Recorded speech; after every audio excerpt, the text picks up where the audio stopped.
तो अभी जो है हमारे नसीम सर की जो अनुभव है वो आप लोगों ने देखे। अब जो है हमारे जो और दो सहपाठी है अलकेरा कॉलेज के, वो जो है अपने अनुभव बताएंगे। तो सबसे पहले आप अपना नाम और कॉलेज और साथ ही कौन सा सब्जेक्ट है वो बताइए। सबसे पहले तो आपको बहुत बहुत धन्यवाद जो आपने अपने चैनल के माध्यम से मेरे अनुभव को जानने का प्रयास किया है। मेरा नाम फरहान अख्तर है। मैं अलीकरा टीचर ट्रेनिंग कॉलेज बरियो से हूँ। और जहाँ तक रहा मेरा पेडागोजी, तो मेरा भूगोल है। और यहाँ में करीब मुझे ऑब्जर्वेशन के लिए भेजा गया है मध्य विद्यालय कुर्ची में। तो मैं अपने ऑब्जर्वेशन के लिए 19 सितंबर को यहाँ पर आया हूँ। तो एक दो दिन तो मुझे यहाँ के जो माहौल है समझने में लगा और एडजस्टमेंट में थोड़ा शुरुआत में मुझे दिक्कत हुआ, लेकिन सब कुछ समझने के बाद मुझे यहाँ पर अच्छा लगने लगा। और कक्षा में जाकर मैं क्लास लेने लगा। अभी तक आप जो है कौन कौन से क्लास का मतलब क्लास ले चुके हैं, कौन कौन से क्लास में जा चुके हैं? मैं लगभग इस विद्यालय के सभी कक्षा में जा चुका हूँ। इस विद्यालय की कक्षा की बात करें, यहाँ कुल 8 कक्षा है और सभी कक्षाओं में मैंने अपना योगदान दिया है। बच्चों में आपके प्रति उत्सुकता आपको कैसी लगी? यानी कि जब कोई न्यू टीचर आते हैं, कोई नए शिक्षक आते हैं, तो बच्चों में एक अलग सी एनर्जी आ जाती है उसके बारे में जानने के लिए, वो जो पढ़ाएंगे उसके एजुकेशन टेक्निक के बारे में जानने के लिए। ठीक है, तो आपने क्या अनुभव किया कि आपके प्रति उत्सुकता कैसी थी? जी बिल्कुल, बच्चों में उत्सुकता थी। जब मैं कक्षा में प्रवेश किया तो सभी बच्चे कक्षा में मेरे जो सब्जेक्ट है, तो फिर जो मिडिल स्कूल होते हैं, माध्यमिक स्कूल, उसमें अपने पेडागोजी के हिसाब से तो पढ़ाने को नहीं मिलता है। सभी कक्षा में अलग अलग सब्जेक्ट को पढ़ाना होता है। तो मैं जिस भी कक्षा में गया वहाँ के बच्चे काफ़ी उत्सुक थे तो उस सब्जेक्ट को पढ़ने के लिए, जो मैं वहाँ पर पढ़ाने के लिए जाता था। और यहाँ के जो इस स्कूल के जो बच्चे हैं तो दूसरे सरकारी स्कूल के मुकाबले काफ़ी अच्छे हैं और पढ़ने में भी काफ़ी रुचि रखते हैं। आप अब बताइए कि आप जो है बच्चे को सिर्फ शिक्षा देने के अलावा इंटरटेनमेंट के माध्यम से कैसे शिक्षा देते हैं? यानी कि आप इंटरटेन कैसे करते हैं? क्योंकि क्या है ना कि बच्चे तो बच्चे हैं और बच्चे को एंटरटेनमेंट के माध्यम से आप जितना सिखाएंगे उतना ही आप एक बेस्ट टीचर कहलाएंगे। इसे कैसे सिखाते हैं, क्या करते हैं बच्चे के? जी, इसके लिए मैं तो सबसे पहले, अगर मैं जिस कक्षा में जाता हूँ वहाँ पर देखता हूँ कि बच्चे क्या वाकई में पढ़ने के लिए तैयार हैं, क्या वो पढ़ाई को लेकर आनंदित हैं। तो इस हिसाब से मैं अपने कक्षा को जारी करता हूँ।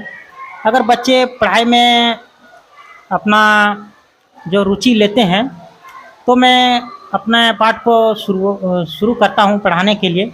लेकिन कहीं भी किसी बच्चे को या फिर देखता हूँ कि वो पढ़ाई में बिल्कुल अभी थोड़ा रुचि नहीं ले रहे हैं, वो थोड़ा आलस टाइप के दिखते हैं, तो मैं इसके लिए बच्चे का जो मन है उसको हम बहलाने के लिए थोड़ा बहुत कुछ इंटरटेनमेंट करवाते हैं। जैसे कि कोई गाना हो गया, किसी बच्चे को गाना गाने के लिए कहते हैं, या फिर कोई ऐसा खेल है, या फिर कोई ऐसा जो नाटक है छोटा मोटा, उस तरह का कोई है जो हम करने के लिए वो बच्चे को बोलते हैं। अच्छा, तो अब आप बताइए कि आप जो है इस स्कूल में 10 दिन तो रह चुके, ठीक है? तो 10 दिन में हम आपको अनुशासन और जो इंफ्रास्ट्रक्चर है, साथ ही बच्चों की उत्सुकता, ओवरऑल अगर हम रेटिंग की बात करें तो आप 10 में से कितना रेटिंग दीजिएगा? मैं दे सकता हूँ। और इस बहुत जो मैंने अपने अवलोकन में पाया, तो यहाँ बहुत सारे चीज़ों की कमी भी है। तो इस पर हमारे जो कुर्ची विद्यालय के प्रभारी हैं और जो अध्यक्ष हैं उसको ध्यान देकर उन सब कमियों को पूरा करना होगा। बहुत बहुत धन्यवाद फरहान भाई।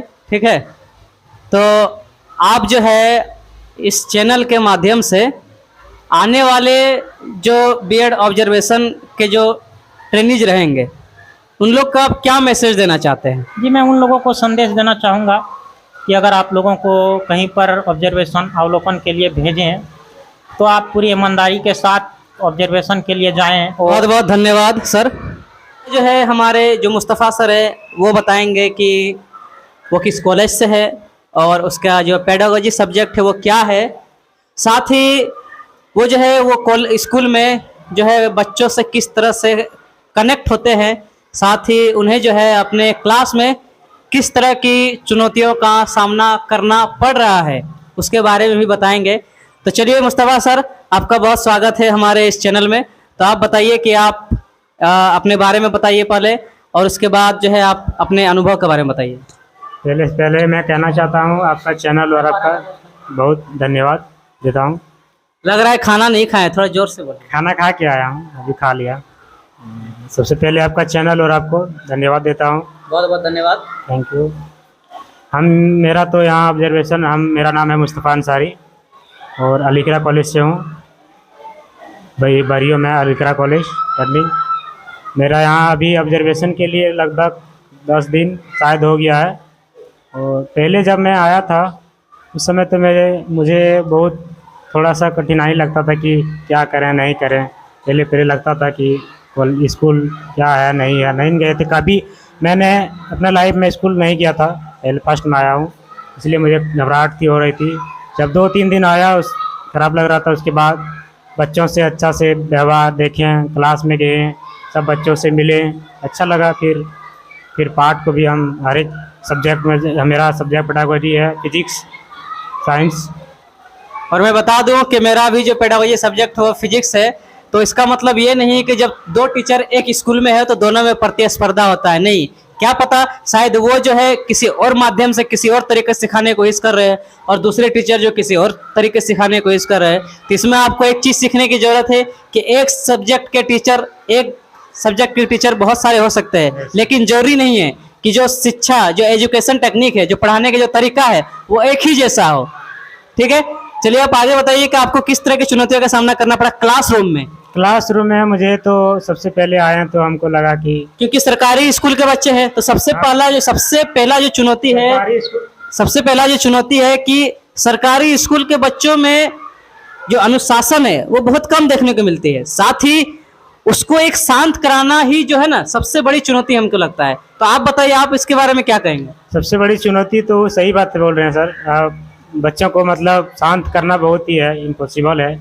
क्योंकि जो है ना मिडिल स्कूल का बच्चे तो अधिकतर गांव का ही रहते हैं और बच्चे बहुत ही रहते साथ ही खेलने और ध्यान पढ़ने में नहीं रहता है। इसीलिए वो लोग को सबसे पहले क्लास में घुसे, शांत किए, फिर पूछे पाठ से रिलेटेड कुछ क्वेश्चन, उसके बाद फिर हम अपना पाठ रखें, पढ़ाएं, फिर आगे देखें। हर एक स्कूल से जो मिडिल स्कूल है उससे कुछ बच्चे यहाँ बेहतर है, शिक्षा में बहुत जागरूक हैं। यहाँ कभी जो प्रभारी है और टीचर भी हैं बहुत अच्छे से पढ़ाई कर रहे हैं, देखते हैं क्लास टाइम पर हो रहा है, इसलिए बच्चे भी यहाँ बहुत अच्छे से शिक्षा प्राप्त कर रहे हैं। अब बताइए कि आने वाले जो बीएड ऑब्जर्वेशन के ट्रेनिज होंगे, ठीक है, क्योंकि हम लोग तो 22-24 के सेशन के हैं, अब आने वाले 23-25 के होंगे, फिर 24-26 के होंगे ना। तो फिर उन लोगों के लिए आप क्या मैसेज देना चाहेंगे? क्या उन लोगों को अगर किसी स्कूल में बाथरूम ना हो तो फिर उन्हें ज्वाइन नहीं करना चाहिए? या फिर मान लीजिए खाना या किसी भी तरह का समस्या हो तो क्या उन्हें ऑब्जर्वेशन में नहीं जाना चाहिए? क्या उन्हें वहाँ पर ज्वाइन नहीं करना चाहिए? ऐसा नहीं है, ऐसा नहीं करना चाहिए, क्योंकि वो तो थोड़ा मोड़ा स्कूल में तो मिडिल स्कूल में उतना चलते रहता ही है। लेकिन जो आने वाले ऑब्जर्वेशन में जिसको हम लोग के बाद जो आएंगे उन लोग के लिए मैं बोलना चाहता हूँ कि वो लोग भी हम लोग के जैसे ही ऑब्जर्वेशन में तो ऑब्जर्व करने का है, लेकिन यहाँ हम लोग को जहाँ भी जो भी स्कूल दिया जाता है उसमें बच्चों को पढ़ाना होता है। और जो भी यहाँ से हम लोग के जूनियर आएंगे वो लोग भी अपना पीछे की तैयारी से रिलेटेड जो भी है पढ़ के आएँ, ताकि बच्चों को पढ़ाने में और क्लास में, जैसे हर एक क्लास के बच्चों में, जैसे कहीं भी स्कूल जाइएगा तो स्कूल में बच्चे भी इंटेलिजेंट होते हैं, उसे कोई भी क्वेश्चन पूछ सकते हैं, इसीलिए आपको पीछे भी देख के चलना बहुत ज़रूरी है। बहुत बहुत धन्यवाद सर। तो आप जो है इस चैनल के लिए क्या कहना चाहेंगे? इसी तरह अच्छा अच्छा वीडियो बनाते रहें और चैनल जो है पूरे, इस चैनल के माध्यम से पूरे दुनिया को बोलेंगे हम। ये छोटे जगह का नाम ले लेंगे, जिला प्रखंड एक छोटी सी चीज़ है, पूरी दुनिया के लिए एक नया उदाहरण पेश बने। और सलाउद्दीन सर इसके लिए मेहनत कर रहे हैं और आगे भी करते रहेंगे। चैनल को लाइक सब्सक्राइब जरूर करें। मैं भी आपका चैनल को बहुत धन्यवाद देता हूँ। आपका चैनल को सब्सक्राइब लाइक जरूर। चैनल को लाइक कर दें, सब्सक्राइब कर दें और बेल आइकन को दबा दें ताकि आने वाला वीडियो मिस ना हो। बहुत बहुत बहुत बहुत बहुत बहुत बहुत बहुत बहुत धन्यवाद, बहुत बहुत धन्यवाद सर आप लोगों का। ठीक है, और साथ ही हमारी जो ज्योति मैम है, जिसने जो है हम लोगों का ये वीडियो बनाने में हेल्प किया है, उसका तहे दिल से धन्यवाद। क्योंकि अगर वो ना होती तो हम ना होते, वीडियो की बात कर रहे हैं, अगर वो ना होती तो हम ना होते, और हम ना होते तो वीडियो ना होती। तो इसलिए बहुत बहुत धन्यवाद मैम, आपका भी बहुत बहुत धन्यवाद।